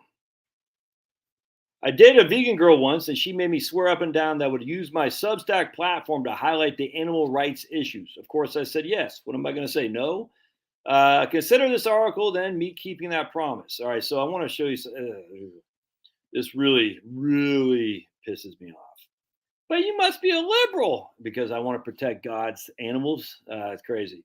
By the way, I'm now at the point now we shouldn't be doing any animal testing anymore. It's freaking evil, dudes. Yeah, I tell you, you look at the history of how many animals tortured, suffered, died. It's nuts. And if you start telling me, well, penicillin and all, I laugh at this anymore. It's freaking evil, evil, evil. We really need to stop this. But I want to show you. I'm just going to show a picture's worth 1,000 words. If he shows it in here, right, McDonald's. Roughly 1% of all pigs in the U.S. are eventually turned into McDonald's product. There are 6 million breeding pigs in the U.S., and 80% of them are confined to a 2-foot wide cage for the entirety of their pregnancies. Here are 3 pictures of gestation crates. This is not fun. This actually really bothers me. I'll share with you because you're not a liberal when you want to respect God's bounty.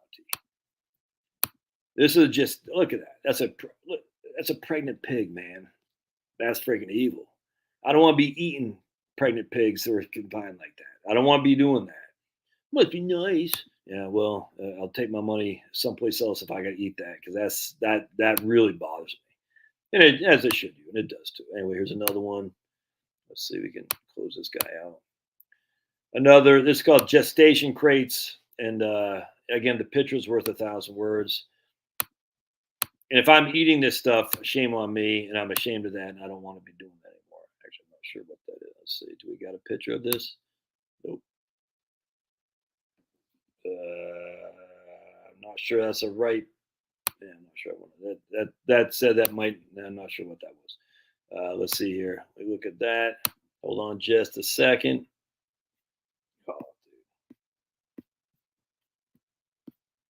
Oh, it's really bothers me. So here's a pig.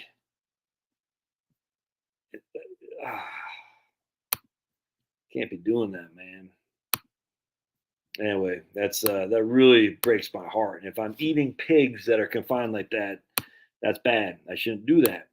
And you shouldn't do that. Anyway, so what he talks about here is my man Carl. He's not. It's funny because they call Carl a right winger. This is right wing that signed me up. What I'm saying. Gestation crates are a crime against nature. Ian Duncan, an animal welfare scientist, describes them as one of the cruelest forms of confinement devised by humankind. Going against what Tom Cowan calls about the heliocentric model. We've gone from a geocentric model where we respected things. Look, is it perfect back? No, they know, but we've gone to now an industrial civilization where somehow it's okay to confine these. It's horrible. But Bernie Sanders, on the other hand, things aren't that bad. We should focus more on important things like unionizing McDonald's workers instead of getting rid of torturing pigs. Hey, Bernie, factory farming is a much greater crime than McDonald's not forming a union. People can choose to work elsewhere, you freaking fool, if they don't like the working conditions. But pigs can't choose. Why cover-ups backfire here on gestation crates? What an FBI piglet hunt shows us about the power and trust. I haven't read those articles, but if Carl is linking to them. These 2 articles walk us through the case of Smithfield Foods, a pork producer who promised in 2007 that they'd phase out gestation crates within 10 years. But when 2017 arrived, they lied. This is now what's happening at McDonald's. 10 years ago, acting on the behest of the vegetarian daughters, Carl Icahn forced McDonald's to announce that they would phase out gestation crates within 10 years. Fast forward to 2022, and McDonald's has failed to keep that purpose, which pisses Icahn off. He argues that McDonald's have dragged their feet on this pig welfare commitment and shifted the goalposts at every opportunity. But you got to be careful thinking Carl Icahn is the purveyor of all that is righteous. because anyway, I'll link. You can read this for yourself, but let's just put it this way: he's part of other companies who are okay with gestation crates. So basically, he's trying to take over McDonald's. The whole, just read it, and it'll piss you off because you're like, he's saying good things out of the left side while he's advocating evil on the right side. It's just bad. Just bad, bad, bad. Anyway, the point being, so I looked at Costco. I said, man, because the Costco bacon, freaking, it kicks ass. I said, is Costco, doing this? And supposedly they're humanely raising their pigs. They have this thing called their the humane 5 factors of humane treatment, but it wasn't convincing, frankly. And then there's a video some of y'all sent to me about Costco. I think Jill, with what they're doing with rotisserie chicken, and I haven't even watched that video. I probably should. Anyway, the point being, it's like, damn, dude, because I love bacon, but I don't love bacon if it's tortured animals that provide me that bacon. That's for sure. Anyway, the long story short is, I don't know why I got on this rant, this thing, is that at the end of the day, there's just a lot of evil in the world, and you can do your little bit to prevent it. And one of the evil things is making sure we treat animals humanely. 100%, man. If it costs a little bit more, or even a lot more, well, that's a thing you're going to have to take. We're going to be in front of the pearly gates, in front of Jesus. He's going to say, what did you do to my creation? What did you do to my creation? And you're going to say, hey, Jesus, it's all good. I was able to get cheap bacon. I caught. And I'm not saying Costco's guilty. I don't know. My inclinations, when they wrote about their humane treatment, I was not convinced that they were doing as well as they should be. Be as it may, I don't know. The problem is, though, is that when you buy bacon from a local guy, it's not like the bacon you're accustomed to, if that makes sense. We had a farmer's market here, and I bought some bacon off some guys. Like, that didn't taste good. I didn't like it. So I'm not sure if it's just that batch I got or what, but I was like, that's not the bacon I'm used to. Anyway, so if we can find, Joe Salatin over at Polyface Farms up there in Stanton, Virginia. There's a bunch of guys here in Georgia that are doing humanely raised animals and stuff. It's just more expensive, man. That's all there is to it. Actually, I read an article. Did I read the article? I can't remember. I forgot. But we're eating 400 calories less than we did in the 1960s, yet we're more obese. I found that interesting. Anyway, eat some. Don't partake in torturous of animals. We're all hypocrites, dudes. 100%. Don't do that. It's bad. All right. So what? I can't remember where I got that. Oh, so one is because Brian said, no, she's not going to replace. She's out there mixing up with other dudes. She's like, hey, honey, how much you got in your IRA? The guy says, I'm down 20%. She goes, ooh, I need someone who's only down 15%, big guy. She's at Publix. It's Chloe's birthday on Saturday. Chloe's coming home on Sunday, so Chloe will be here. Charlotte's got a friend flying in from Texas tomorrow. Chloe's other mom.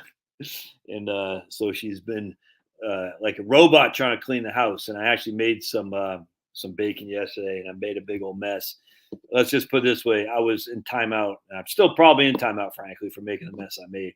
Then I went to Charlotte. What did I make? Oh, that's what I was saying. So I made this. So I went to Costco. That's my whole point. And you buy, in fact, I might run up there after this. Yeah, because their beef looks like it's okay. I actually looked at the beef on Costco. That looks like they're doing okay there. Maybe I'm just saying it because I like Costco beef. I don't think so. It seemed like Costco, the beef looked okay. The humanely raised. I'm open to be told otherwise. Anyway, the point being is that you buy this huge thing of sirloin, New York strip. It's $5.99 a pound, man. You chop it up, you vacuum seal it, and then what you do is you sous vide it. So I had this big thing of, I think it was chuck roast or something like that. I can't remember. Yeah, I think it was. But and Costco is also prime and choice. Choice is one step below prime. It's freaking still worth it, dude.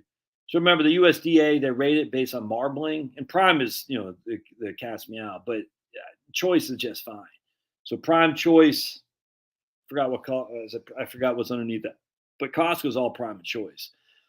Anyway, long story short, so you buy this freaking $200 thing of New York strip, and you're getting, you're paying $5.99 a pound because you actually have to put some labor into it. You take it apart, you cut it up. You buy the whole chicken, man. Now, that's what concerns me. How's Costco raising their chickens? I don't know. And you can buy whole chickens from righteous people easily, not very expensive.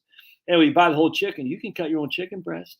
You can cut your own chicken wings. It's a hell of a lot cheaper than buying it pre-cut for you. The issue is if you have to cut it, it'll save you money. So you chop it up, you vacuum seal it, you put it in your freezer. Man, anyway, so then you take it out, you let it thaw. But I got another, Jordan Peterson's daughter, Michaela. My wife just told me this today. I couldn't believe it. So she takes her frozen meat. She doesn't thaw it. She puts in her air fryer, Ninja Foodie air fryer, puts on, liberally with salt and pepper, puts on the air fryer, 8 minutes on each side, and she says it's good to go. I said, no way, no way. So what I did is I sous vide. Oh, dude, what you do, I'm telling you, shh, don't tell anybody. Don't tell anybody this. Oh, man. Oh, this kicked ass. Look, if I can make my kids want seconds, my boys, I've done a good job. So here's what I did. So I took this big cut of meat that I had at Costco. It was sitting in, vacuum seal. I thawed it out, sprinkled it with some salt and pepper. You know what I'm saying? That's it, salt and pepper. I put on my gas grill. I put my cast iron thing on there. I got to 500, 550 or something like that. Oh, I sous vide it for about 2 hours, only about 2 hours. That's probably too long for what I was doing here, but it wasn't quite medium rare. It's about medium, but it still tastes like it's freaking awesome. Anyway, point being, I sous vide it. I took it out of the vacuum seal, dumped some salt and pepper on there. I have my cast iron thing. I got some garlic from the garden, got some rosemary from the garden, got some bacon fat from the bacon I just used yesterday, made, which got me in trouble with Charlotte. Put the bacon fat on there, put the rosemary on there, put the garlic on there, just let it accumulate through the freaking steak on there, 5 minutes each side. And we're talking steak this thick, dude. Again, I think it was just ground chuck. I don't think it's anything fancy. Charlotte made this kick-ass gravy. Oh, man, it was so flipping good. We had beans, not from the garden because I don't have any beans anymore because I ate them all. Because I can't, when I see those beans, I just take them and eat them because they taste so good. But anyway, point being was, dude, that kicked ass and took names. Why was I able to do all that? Because I got cheap meat from Costco. You know what I'm saying? Save your bacon grease. And Charles like, I don't think I like bacon grease. Oh, yes, she did, man. So tonight, what I'm going to do, I got my New York strip, because I got from Costco a couple months ago. I'm getting low now. And I'm going to do what Michaela Peterson said. I'm going to air fry it. I'm going to freaking put it on there. And I'm going to freaking thaw it. I want to see if this works. Take my Ninja Foodie, put some salt and pepper on there, air fry it, flip it over, air fry it for another 8 minutes and eat it. That's what she said. I said, I'll try that. Oh, man. Point being, or you could buy just a cow. You go buy a cow or half a cow or a quarter cow from a local guy. The problem with that, I've done that a number of times. I've never been as satisfied as what I get from Costco. Not really sure why. It's too much fat, a lot of those cows. You know what I'm saying? In my opinion, too much. Like they don't. Yeah, that's not what I'm trying to say. What I'm trying to say, I get that. The ground beef kicks ass. The steaks don't kick ass. I don't know how else to say it. I've had a number of cows, and the steaks I've got from the guys who sell cows. We had one in Virginia. We've had a number here in Georgia. I never had any in Texas, never had any in New Jersey, probably 4 or 5. The steaks never came out the way I wanted. There's too much fat in there, man. Like too much fat mixed in with the beef. And I was like, this is kind of a pain in the ass. So I don't know because I never bought a whole cow. I don't know if they saved the good, cuts for themselves or whatnot, but it just never worked. At least at Costco, you go buy the whole thing for $200, $250. I mean, you know exactly what you get. It's awesome. They buy brisket up there. There's another one too I bought that is even. All right. What else we got here? Yeah, right on, Denise.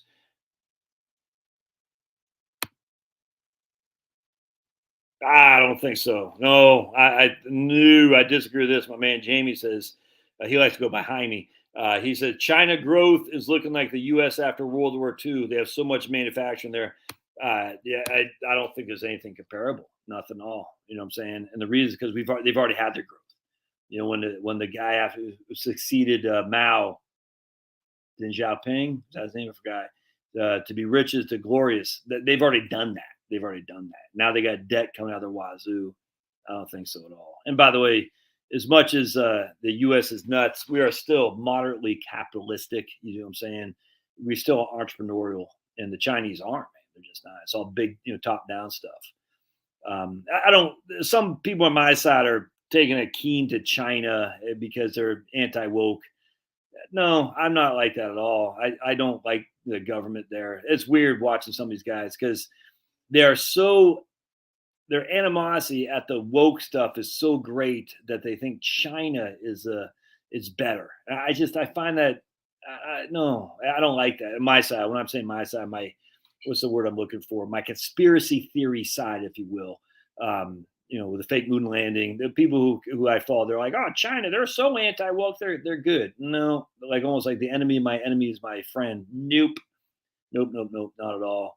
It's kind of like when people say, "Oh, you're pro Putin." No, not pro Putin. I'm not at all. I like Russian people. 100%. We used to live in Virginia, dude. I had so many kick-ass Russians. The Russian Baptist Church down there in Bridgewater, Virginia. Those guys freaking. I mean, look, man. In negotiating, they're going to negotiate you like other people, if you know what I'm saying. But they worked hard. They're honest, and we have Russian Baptist Church. Russian Orthodox Baptist Church. I knew tons of them, freaking as a banker and then as a private, because my branch was literally right down the street from the Russian Orthodox Baptist Church. But they were very, very entrepreneurial. Because that's the thing about America. We get the best. We get the Russians that don't want top-down government. They say, I'm coming to America. We get the best. That's why America is so awesome. That's why I'm so stoked, because now you feel, I'll get out of here in a second, but now you feel it, you're like, people recognize the wokeness is we're not going to have drag queen story hours at church it's not going to grow. We just got fat and happy. Like Mark Dice was saying, in 2015, something happened where they turned the bell on to say it's okay to be insane now. Yeah, but that's not lasting, man. That's not lasting. People forget that. We forget in the late 60s, 70s, there was a red wave, a red scare, and and red terror in Europe and whatnot, and that went away. You know what I'm saying? Because we are still the best in the business. USA or bust, baby. I'm 100% freaking proud to be an American, and you should be too. It's the best place there is. Divine intervention, 100%. Is God slapping us around for our silliness? Absolutely. I'm completely. And are we going to pay a little bit? Well, we're all going to pay, but yeah, 100%, man. Still the best place in town, dude. Like, where else would you rather be? With baby Trudeau? With freaking the EU and Australia? With clowns? With New Zealand? With that idiot Jacinda? There's no China. But Putin? I don't want Putin my boss. Hell no. I'll take Biden any day of the week over Putin, man. Come on. Come on, man. 10% for the big guy. Oh, I just wish, I don't get it, man. That is weird to me. You would rather be in Africa? Look, African people kick ass. I'll take any day of the week. If they want to come here and work, love them. For the people who have the guts and the intestinal fortitude to come here, I'll take those guys any day of the week over half our own people, if you know what I'm saying. I'm not going to freaking there. Hell no. The people left behind, nah, screw that. I want the freaking energetic entrepreneurs. People come up here, kick ass, take names. You know what I'm saying? It puts a fire under my belt, man, under my butt to say, hey, these guys come here, can't even speak the damn language, and look at them kicking ass and taking names. I love it. So I'm so stoked on America. All right. Do I have a percentage of retirement portfolios? I'd rather have everything in Roth or post tax, 100%. But I mean, it's hard for people to do that. How dare you, Bill? How dare? Oh, speaking of it, Sergio, you still on here? What are reverse mortgage? I was talking. What happened in Thailand recently, man? Sergio, you still here? Ooh, Jay Kutch says he does it too. Yeah, but it was too much, Richard. It was too much. I get it. I love fat. Don't get me wrong, but it was too much. Too much fat is almost like a 50-50. I don't like that. What is this? So my man, someone said the line of credits right here, Bill is saying it's paying 5.63 right now. Is that have the rates on line of credits gone up on reverse mortgages? Because that's a smoking deal if you can get that. Amazing. Now, lard is found healthy while man-made Crisco's not yet, 100%. 100%. But Thailand, yeah. Well, it's funny because there's a guy look. The problem with the U.S. is the regulations. I get that. Actually, there's a guy Jack Spurko talked about, a friend of his, this couple years ago. He does a survival podcast. How he went to Thailand and he was able to open a business without anything, just out of bribe a couple local politicians. That was it. And yet here, you got to go through hoops over hoops. It depends on what. No one should live in California. Obviously, I mean, California is insane, but at the end of the day, there's still a lot of places you can operate a business on the fly without overly burdensome, if that makes sense. And my dad told me this when I first got out of the army, and he was we lived in Alexandria, and he was starting a business. He goes, "Man, I always thought it was the federal government's a problem. It's the freaking local municipalities that are the problem with their stupid regulation. The federal government's easy. It's the local commissars essentially that have their nose up your butt. You know what I'm saying? No, not nose up their butt because they're kissing your butt. They have their nose in your stuff. It's like, man, it's the federal government's no problem. It's your local place. So you gotta be willing to go to a place where entrepreneurship is whoa. Are you all here? Okay, all you anti freaking reverse mortgage people. Dave Ramsey and basically all these other people. Where's what's my man's name from California? The Puerto Rican guy from Cal. He doesn't follow me anymore. I can't remember his name. Oh, dude, Sergio, you know what I'm talking about. From California, the Puerto Rican guy from California, the engineer guy. Alberto, that's what it was. Where's Alberto? So he stopped watching. So basically, he really got really upset with me, I guess. Had written me a couple nasty emails and put a couple nasty comments too. I was like, damn, Al, okay, just because you disagree with my opinion on reverse lines of credits, I think you're taking this a little bit too personally. You don't have to do it. I don't care. Anyway, so he wrote me his email. He goes, I don't know where I'm emailing this, but it was a long email. And I just wrote him back, said, you know what you need? A reverse mortgage. I never heard back from him. I never will. I was really offended. I was like, dude, just because, why would you take any of this personal? It's weird to me. I was like, I mean, to be honest, I mean, we kind of, I don't know, not really, I wouldn't say friends, but friendly, where he sent me pictures when he's sitting in Puerto Rico and stuff. And that's just weird. I was like, why? Just because I think reverse mortgages make sense. That means Big Al from right on. Yeah. I don't know if he got really angry. It's weird, man. I said, why are you so pissed off? I don't get it. Yeah. Big Mike from Oklahoma. You mean Big Mike from Chicago? Big Mike Obama. Dude, there's a video with Michelle Obama. Have you all seen this? Let's just put it this way. She's got something where there's something that shouldn't be. If you know what I'm saying, it's funny. I just, it's fun to laugh at Obamas because everyone thinks you're racist if you do. And once you recognize, you can call me racist all day. I just don't care. I literally could care less. Once your ability to have, you can call me anything you want. I don't flippin' care. And once you have the ability to laugh off all the diatribes, they got nothing on you, man. They got nothing on you. I will say it's easier to do that when you're not working for the corporate America. It's a hell of a lot easier to do that if you're not working for corporate America and you got your debt paid off. I don't have my debt paid off, so I got to watch my boundaries here on YouTube. Hell of a lot easier to do that when you don't work for corporate America and you got no debt.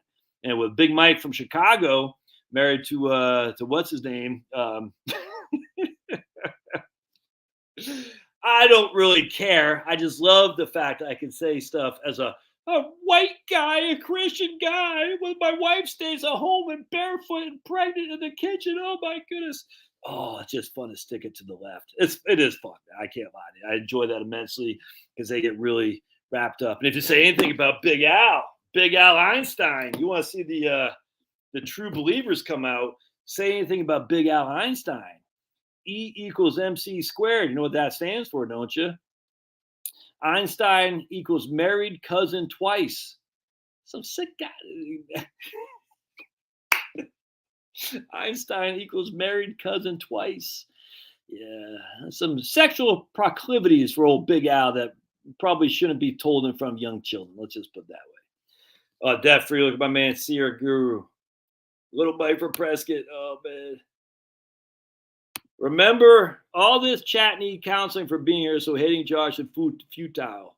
Yeah, we all need counseling. It's all good. Big Al from Santa Barbara. Yeah, what the hell? That was weird. Hey, well, look at that.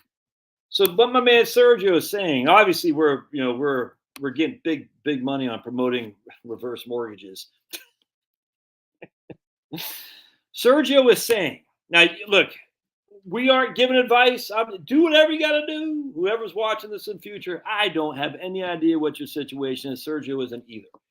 If you're getting nearly 6.5 on a line of credit to let your reverse mortgage just grow, you don't have to tap into it. No one's forcing you to take out debt against it, but it's a line of credit that's going and going until you so decide to choose it. I just, why people don't look into this, I don't understand. All right. Nah, it's only a matter of time. Big guy, Homer, it's only a matter of time. They'll cancel me. But, whatever. It's all good. If they cancel me when I got no debt, I'll take that. I don't want to be canceled until I'm debt free. Let's just put it that way. Seems like YouTube is opening up a little. There's more stuff I'm seeing on the conspiracy people I thought. Look, when I say conspiracy, it's basically anyone who challenges the jabs, anyone who challenges any mainstream science, anyone who I call it all conspiracy now, because it's kind of like the blacks, they took over the N word, and the gays, they took over the Q word. We got to do the same thing with conspiracy, because conspiracy was an FBI construct. We know that after JFK's assassination, they wanted to label anyone who thought JFK was assassinated by anyone other than Lee Harvey Oswald a conspiracy theorist. Well, we know that we know the truth actually. But anyway, the point being is when you're following along that word languaging, you're using what the FBI wanted you to use to basically pin people on the other side, like, oh, they're crazy conspiracy theorists. So just like the blacks say, I'm not going to say the N word because I don't care, but just like the blacks use that N word as almost like a term of endearment now, and the gays use a Q word. I 100%, man. I agree. So I say, yeah, anyone's, the conspiracy theorist among us, which we all are if we challenge any kind of orthodoxy. That's good. That's fun. We should challenge that.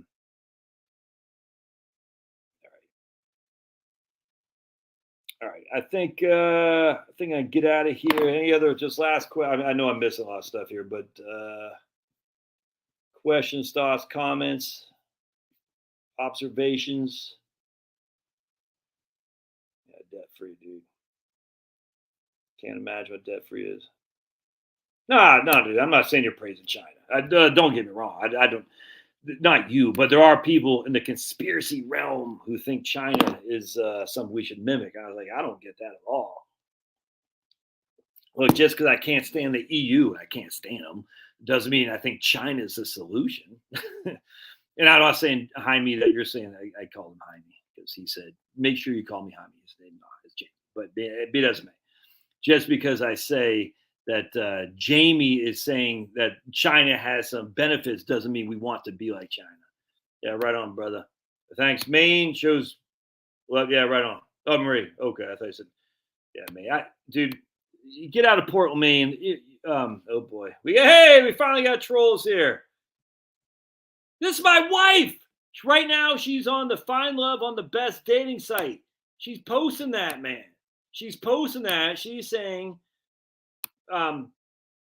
find love on the best dating site. I'm going to have a talk with Charlotte. Say, why are you posting that? Huh? You on the best dating site? So Richard says, yeah, 100%, man. Of course you're expected. But I don't know if you're under the age of 60, you're not going to get the COLA. You'll get the AWI, or is it 62? I can't remember. Do I blame her? No, of course not. Of course not.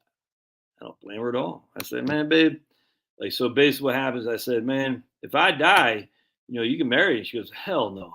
After you, the last thing I want to do is remarry. And then I said, but she goes, but if I die, this is Charlotte talking. She goes, you need to remarry. I said, what? So you're not going to remarry, but I need to? She goes, yeah, you need to remarry. I said, well, that sounds weird. She goes, yeah, trust me. If I die, no one's going to marry Charlotte. She's like, I'm done. Wiping my hands clean. But when she dies, she goes, yeah, make sure to remarry. So, okay, that's not very confident building there, babe, that I can manage on my own, but whatever.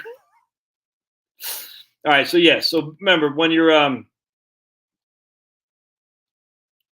Farmers only. Yeah, there's tons of websites for these guys, man. I mean, just tons. You know, local CSA. Look, I'm a hypocrite. I don't do it nearly as much as I do. Like I said, I'll probably run up to Costco here in a second. I just like the beef up there, and I'm convinced they're humanely raised. If I'm told otherwise, I'll stop. The pork products they have bother me, and so I'm not going to buy any Costco bacon until I'm convinced that they're humanely raising their pigs. Actually, the bacon I buy isn't actually a Costco product anyway, but I'm not sure. I don't know how that is raised. I can't remember the name of the farm. I just until it really, really bothered me. I mean, you imagine treating your dogs like they treat these pigs. I just, it's not acceptable, man. It's bad behavior. And if you're implicit in that, we're all guilty, man. You know what I'm saying? Anyway, so going back to Richard. Yeah, so if you're under the age of 62 or 60, I can't remember. It's the AWI. We're going to get our growth in our Social Security our Social Security benefit will be based on the average wage index, which historically is larger than the COLA. I don't expect that this year, frankly. I expect the AWI to be lower than the COLA.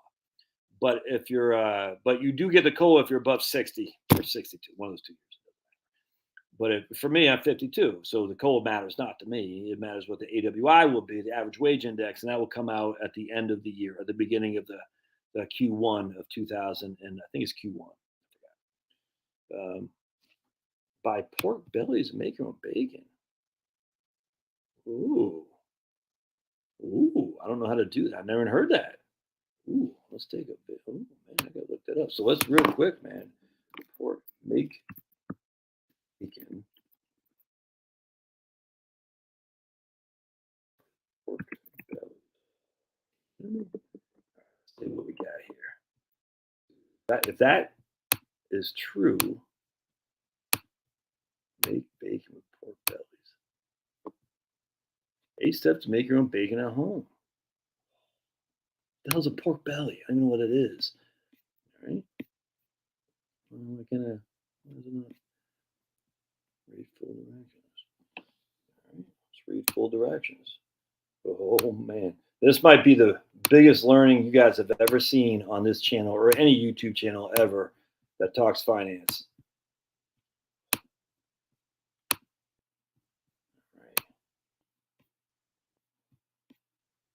Choose the right pork belly. If you go to the time of trouble of curing and smoking your own bacon, start by procuring a pork belly worthy of your efforts.